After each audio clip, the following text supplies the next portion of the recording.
Yo, what's up, everybody? Welcome back to Crypto Daily. Today's August 17th. Got a couple of interesting pieces in the market. The actual news is a little bit quieter than the price, though. Bitcoin is down about $1,000 over the weekend and early this week. So we've been seeing some interesting price action, but like I said, not a ton of news. But we do have a couple things to cover. So we'll talk about Bitcoin ETF filings and what people are watching on that front. Coinbase got approval for derivatives in the US. Tom Lee calls $150,000 Bitcoin. Trump holds Ethereum to the tune of $3 million. And some phases of the bull market, some things about Thorchain and Hive as well. So, like I said, Bitcoin at $28,350, down a little bit this week. First thing to note here, obviously everyone's kind of keeping an eye on the Bitcoin ETF filings and decisions.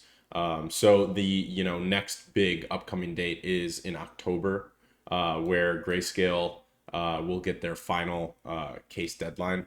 Before that though, you will see the BlackRock and Fidelity soft deadlines, which basically just means that it could get pushed back. There's nothing that's actually finalized about those. So that's why I think October is a little bit more of a relevant date. But maybe you'll see something interesting happen on September 2nd. And then the other deadlines are a little bit further out. You've got January 2024, where ARK will get their final deadline. And then BlackRock and Fidelity's final deadline won't hit until March 2024. So, kind of one of those things where you're dealing with the government. It's going to be slow moving. Obviously, everyone's keeping a very close eye on this. And I think, if and when an approval goes through, I think we all expect Bitcoin to move. But we'll have to see what happens. So related to that, Coinbase finally got approval to list crypto futures in the US. So in case you didn't know, it's incredibly hard to do derivatives if you're a US customer. But you can get around it. There's VPNs and there's all sorts of ways that you can trade crypto derivatives if you actually want to. But you tend to have to use unregulated and crazy platforms, and FTX allowed certain things like that, and I think that's why they tended to get a lot of adoption, obviously before they blew up. But the fact that Coinbase is now getting approval for this, I think is a bullish thing. There's two camps on this, and some people hate the whole derivatives idea. Other people, understand the benefits of it. In my opinion, it's generally beneficial. It brings a lot of liquidity to the market, and it just opens up the options for every trader to do more trading and hedge their portfolio and do all sorts of other stuff. Right now on Coinbase, you can just buy and sell assets and obviously send them off exchange. So adding more options for retail and institutions, I think is bullish overall. So definitely something to keep an eye on. They obviously haven't launched the product yet. This is just an approval. So Tom Lee, he's a funny figure in the crypto space. He, if you read a lot of these comments, it's kind of funny because he tends to be massively wrong. So one thing he said was, it's still fun to watch, obviously, but one thing he said is, he believes that as soon as a ETF gets approved in the U.S. specifically, since there are ETFs, elsewhere, we'll see a clearing price of Bitcoin for north of 150 grand. So he's basically calling six-figure Bitcoin if and when an ETF gets approved. He seems pretty confident that it is going to get approved. Then they asked him what he thought would happen if it didn't get approved, and he said it'll still go up because the halving in 2024, but it won't be above six figures. So obviously he's been notoriously wrong for his Bitcoin price predictions, and I think most people who predict the price are wrong. But I tend to agree directionally that if the ETF gets approved, we're going to see a massively bullish catalyst for Bitcoin. If it doesn't get approved, then the next major event on our calendars is the Bitcoin halving, which if history lends us a hand, then that's always been bullish in the past. So it just came out that Trump has $2.8 million worth of Ethereum in a wallet that is associated with him. So take this with a grain of salt. When you've got as much money as a guy like this, maybe you just bought some, on a whim. Maybe someone sent it to you just to see, if you would play around with it. That actually was a thing. Vitalik sent some famous person, I don't even remember, back in the day, some Ethereum, and And you know, that it's been a thing where you can just, you know, if you have a wallet and people know it's your wallet, they send you some coin and you know, basically point to you and say, oh, you hold this. But you know, 50-50 shot on if he thinks Ethereum's good. Tends to be a pretty good business guy, so you know, take that for what you want. Bitcoin long-term holders are no longer underwater. I always love the charts that Will Clemente puts out and shares. These are from Glassnode. Um, but you know, a lot of these on-chain metrics have become more and more something to keep an eye on. So you know, long-term holders being positive on their Bitcoin positions, I think is generally a good thing for the industry. It's good for sentiment overall. You know, what it actually means for price, I think is kind of up in the air. That's kind of how I always look at this chart analysis, whether it's on-chain or technical analysis of any kind. You know, I think it can be perhaps something to look at, but you know, I don't personally make trades based on, you know, charts and stuff like that. It's more fundamentals for me. Um, but yeah, still cool to see. And you know, the average Bitcoin holder is not underwater. Also, you're seeing, you know, the average Bitcoin holder holding more Bitcoin and less Bitcoin on exchanges. So that's always good to see. Um, this is a good tweet that I was reading through, and I'll leave it linked in the description below. But you know, whether or not you agree with the playbook that's shared here, and there's some things that I agree with, some things that I don't. I think the idea of having a playbook is really good, and that's why I, you know, put this in here.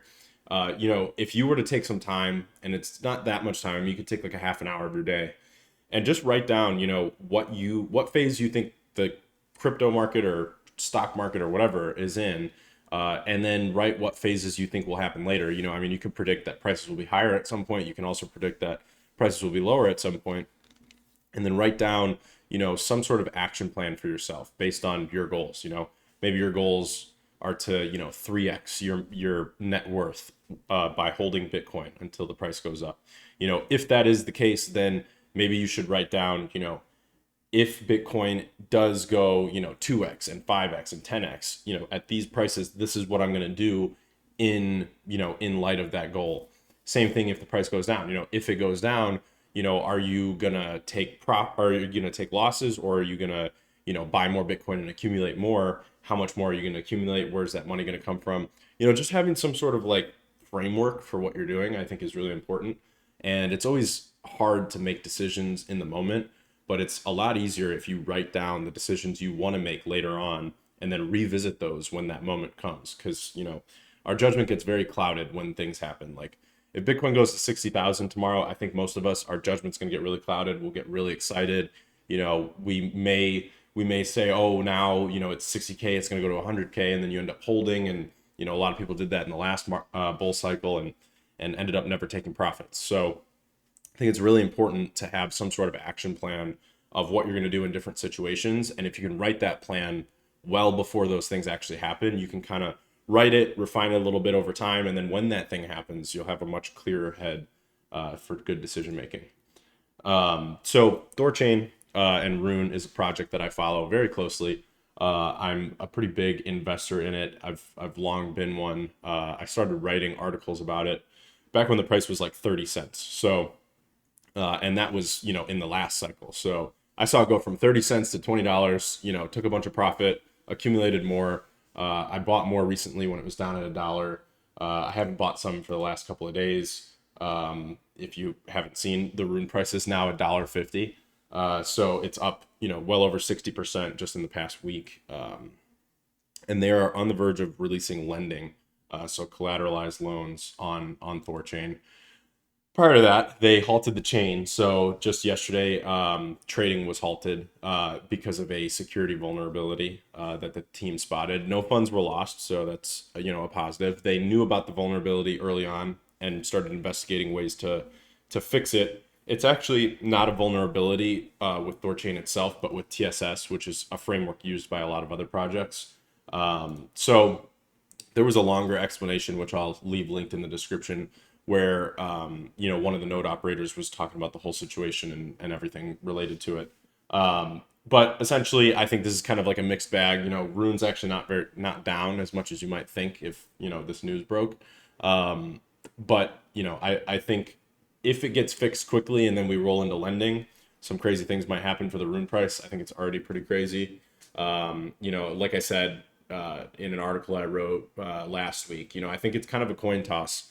I could definitely see this as a buy the rumor, sell the news, or I could see it as a buy the rumor, buy the news if predictions end up being correct. So Thorchain, obviously something to keep an eye on. I'm a big believer in decentralization and taking a lot of power away from the centralized exchanges, and I think Thorchain is going to be the one to do it. So that's just my personal opinion, not financial advice, as the saying always goes. This was a hilarious video. So if you want a good laugh, I'm going to leave this linked in the comments. Sorry, in the description. This is just the video is so funny and it's impossible to explain, and that's, you know, ironic given the video. So I will link it below if you want a good laugh and you deserve one. Go watch the video. So last piece of news here, Hive Fest is coming up, 35 days out. You know, I know that there's a bunch of people going from the Hive community, and if you're watching this, I recommend buying a ticket and seeing if you can make it out there. It is in Rosarito, Mexico, September 22nd through the 26th. So we're, like I said, 35 days out. I will be a speaker there. There's going to be a bunch of other speakers attending, a bunch of other well-known people on Hive. And I hear that there's a ton of really cool stuff, you know, from dinners to, you know, poker events to, you know, activities. All sorts of really cool stuff is going to happen at Hive Fest this year. And I know that, you know, time is running low to buy a ticket and get yourself in. So, you know, like I said, 35 days out, get your ticket. You can buy it with crypto. Obviously, there's different ticket levels. And I'll keep talking about it as we get closer to the event. But like I said, you want to meet me in person, you want to come say hi and maybe play some poker or something, definitely try to make it to Hive Fest this year. I think it's going to be a good one. So that's all I got for today. I'll see you guys tomorrow for the August 18th episode. Thanks for watching. Catch you later.